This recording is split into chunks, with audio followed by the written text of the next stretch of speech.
नमस्कार। आज हम सुभद्रा कुमारी चौहान की एक कहानी अनुरोध पर एक गहरी चर्चा करने वाले हैं। जी। हमारे पास स्रोत के तौर पर ये पूरी कहानी है और हमारा मकसद सिर्फ इसका सार बताना नहीं है, बल्कि इसके किरदारों के बीच के जो अनकहे रिश्ते हैं, कर्तव्य और इच्छा का जो टकराव है और एक खामोश त्याग, उसकी परतों को खोलना है। बिल्कुल। तो कहानी की शुरुआत एक बहुत ही आम सी स्थिति से होती है। निरंजन कहते हैं तो मैं जाऊंगा, और वीना उन्हें रोक लेती हैं। हाँ, लेकिन जिस तरह से वो रोकती हैं वो बड़ा दिलचस्प है। वो कहती हैं ये मेरा आग्रह समझिए, अनुरोध समझिए या आदेश।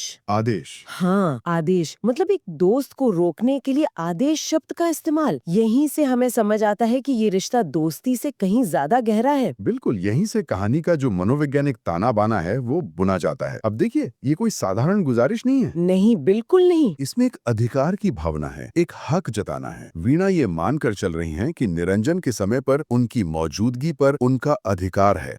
ये उनके रिश्ते की उस दुनिया को दिखाता है जो उन्होंने शायद अपने लिए बनाई है, जहाँ बाहरी दुनिया के नियम वो लागू नहीं होते। और निरंजन का जवाब वो भी उतना ही अनोखा है।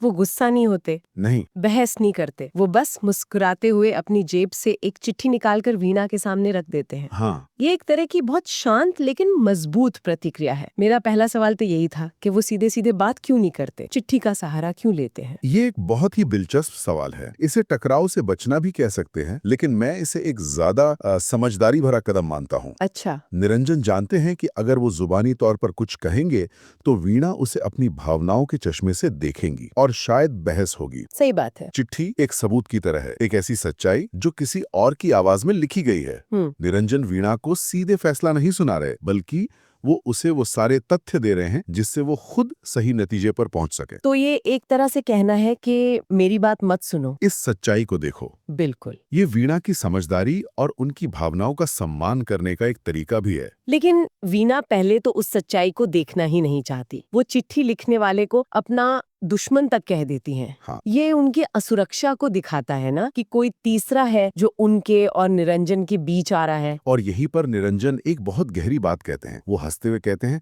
कि शायद चिट्ठी पढ़ने के बाद वीणा उस लिखने वाले को दुश्मन नहीं बल्कि अपना दोस्त समझे। हाँ, अपना दोस्त समझे। ये एक इशारा है कि चिट्ठी में कोई ऐसी बात है जो वीणा के नजरिए को पूरी तरह बदल देगी, जो उन्हें एक बड़ी तस्वीर दिखाएगी। चलिए तो उस चिट्ठी की बात करते हैं जो इस कहानी का केंद्र है। जी। वीणा चिट्ठी पढ़ना शुरू करती हैं। ये निरंजन की पत्नी की चिट्ठी है और इसकी शुरुआत ही इतने अपनेपन से होती है। मेरे प्राण।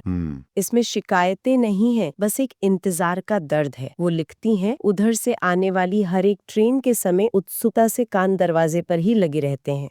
इस चिट्ठी की भाषा बहुत महत्वपूर्ण है।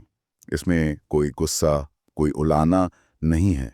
ये एक पत्नी का अपने पति पर अधिकार जताना है, लेकिन बहुत ही विनम्रता और विश्वास के साथ। बिल्कुल। आप देखिए, एक तरफ वीणा का अधिकार जताने का तरीका है जो आदेश जैसा है, और दूसरी तरफ निरंजन की पत्नी का अधिकार है जो एक कोमल अनुरोध के रूप में आता है। और कहानी हमें दिखाती है कि ये कोमल अनुरोध कहीं ज्यादा शक्तिशाली साबित होता है। चिट्ठी में एक लाइन है, यदि पंख होते तो उड़कर तुम्हारे पास पहुंच जाती। ये दिखाता है कि वो कितनी बेबस हैं। वो सिर्फ इंतजार कर सकती हैं। जी। थे वो इस चिट्ठी की एक सुई से फूट जाता है। अब तक उनका रिश्ता उनके साझा बौद्धिक काम पर आधारित था। वो साथ बैठकर उमर खयाम की रुबाइयों का अनुवाद करते थे। हाँ, इस पर थोड़ी और बात करते हैं। उमर खयाम की रुबाइयाँ क्या हैं और इसका उनके रिश्ते में क्या महत्व है? ये सिर्फ कोई काम नहीं लगता। बिल्कुल नहीं। उमर खयाम एक फारसी कवि थे जिनकी 4-4 लाइनों की कविताएं यानी रुबाइयाँ जीवन, प्रेम और दर्शन पर गहरी बातें करती हैं। अच्छा, तो इन कविताओं का मिलकर अनुवाद करना ये दिखाता है कि वीणा और निरंजन का रिश्ता सिर्फ भावनात्मक नहीं बल्कि बौद्धिक भी है। ये एक मीटिंग ऑफ माइंड्स है। मतलब ये अनुवाद का काम ही वो धागा है जो उन्हें एक साथ बांधता है। बिल्कुल, ये उनका अपना एक संसार है। लेकिन चिट्ठी पढ़ने के बाद अचानक वो काम बेमतलब सा लगने लगता है। वो कोशिश करती हैं, पर वीणा का मन नहीं लगता। और उस अजीब सी खामोशी को तोड़ने के लिए निरंजन ग्रामोफोन चलाने का सुझाव देते हैं। और जो गाना बजता है वो कहानी को एक नई दिशा देता है। इंदुबाला का गाया हुआ सजन तुम काहे को नेह लगाए, सजन तुम काहे को नेह लगाए। यानी प्रिय तुमने प्रेम ही क्यों किया। और वीणा उसी रिकॉर्ड को बार बार बजाती हैं। ये तो ऐसा है जैसे वो अपने दिल का सवाल उस गाने के जरिए पूछ रही हो, शायद खुद से, शायद निरंजन से। बिल्कुल, ये एक बहुत ही उम्दा साहित्यिक तरीका है किरदार की अंदरूनी कश्मकश को दिखाने का। हाँ, जो बात वो कह नहीं पा रही हैं, वो गाना कह रहा है। ये एक तरह का स्वीकार है कि उनके बीच जो है वो दोस्ती से बढ़कर है, वो नेह है या प्रेम है। और अब वो इस पर सवाल उठा रहे हैं हाँ, कि ये सब शुरू ही क्यों हुआ जब इसका अंजाम ऐसा होना था। और ठीक इसी उथल पुथल के बीच वीणा के पति कुंज बिहारी आते हैं। जी। और वो आते ही वीणा को डांटते हैं कि तुम इतनी मेहनत क्यों कर रही हो, जरा अपना चेहरा तो जाकर शीशे में देखो कैसा हो रहा है। यहाँ पर दो पुरुषों के बीच का फर्क एकदम साफ दिखता है। हाँ, ये विरोधाभास बहुत मजबूत है। कुंज बिहारी एक अच्छे पति हैं, इसमें कोई शक नहीं। वो वीणा की सेहत की फिक्र करते हैं, लेकिन उनकी चिंता सिर्फ शारीरिक है, सतही है। वही तो। वो वीणा का उतरा हुआ चेहरा तो देख पाते हैं, पर उसके पीछे का जो मानसिक तूफान है वो नहीं देख पाते। और वहीं दूसरी तरफ निरंजन है। निरंजन जो वीणा की खामोशी के पीछे की हर वजह को समझते हैं। यही वो गहरा जुड़ाव है जो वीणा को निरंजन से बांधता है। एक ऐसा इंसान जो उसे पूरी तरह समझता है। उस रात कहानी में एक बड़ा बदलाव आता है। निरंजन के जाने के बाद वीणा रात भर जागकर उन सारे रुबाइयों का अनुवाद पूरा कर देती हैं।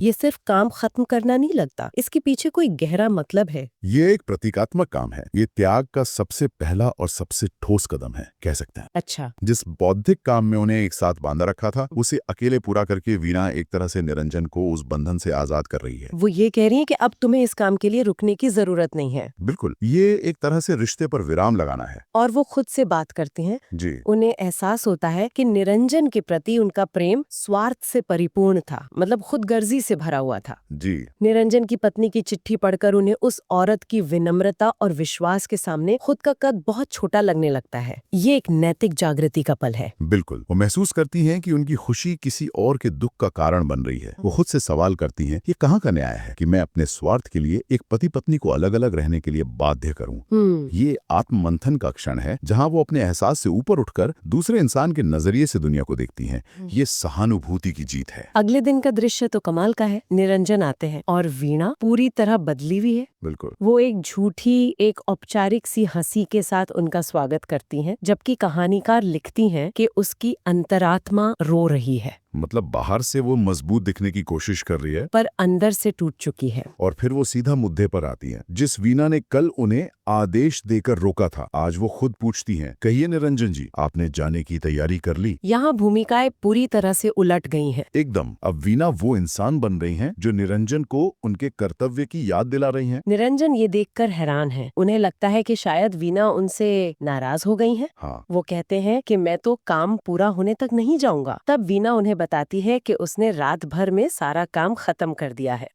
निरंजन का ये सोचना कि वो नाराज हैं, ये दिखाता है कि वो भी वीणा के इस त्याग की गहराई को शायद उस पल में पूरी तरह समझ नहीं पाए। वो उसके व्यवहार में आए बदलाव को तो देख सकते हैं, पर उसके पीछे की जो रात भर की पीड़ा है और वो महान त्याग है, उसको नहीं देख पाते। वो इसे एक आम नाराजगी समझ रहे हैं, जबकि ये एक बहुत बड़ा आत्म बलिदान है। बिल्कुल। और फिर वीणा कहानी की सबसे मार्मिक और सबसे शक्तिशाली बात कहती है। वो एक मार्मिक दृष्टि से निरंजन को देखते हुए कहती हैं, निरंजन जी, जिस प्रकार आप इतने दिनों तक मेरे आग्रह से रोके रहे, उसी प्रकार मेरे अनुरोध से आप आज रात को गाड़ी से चले जाइए। ये कहानी का सार है। कहानी जहाँ से शुरू हुई थी वहीं आकर खत्म होती है, लेकिन शब्दों के मायने पूरी तरह बदल चुके हैं। हाँ। कहानी वीणा के अधिकार भरे आग्रह और आदेश से शुरू हुई थी और अब वीणा के निस्वार्थ अनुरोध पर खत्म होती है। ये अपने प्रेम का, अपने जुड़ाव का सबसे बड़ा और खामोश त्याग है। बिल्कुल। वो अपने सुख से ज्यादा निरंजन के कर्तव्य और उनकी पत्नी की खुशी को महत्व दे रही हैं। तो इस पूरी कहानी को समझने के बाद इसका असली मतलब क्या निकलता है? ये सिर्फ एक प्रेम त्रिकोण की कहानी तो नहीं है। बिल्कुल नहीं। ये कहानी सहानुभूति और आत्म जागरूकता के बारे में है। ये दिखाती है कि कैसे एक बाहरी सच्चाई, एक चिट्ठी, हमें अपने बनाए हुए आरामदायक संसार से बाहर निकालकर एक बड़ी नैतिक दुविधा में खड़ा कर सकती है।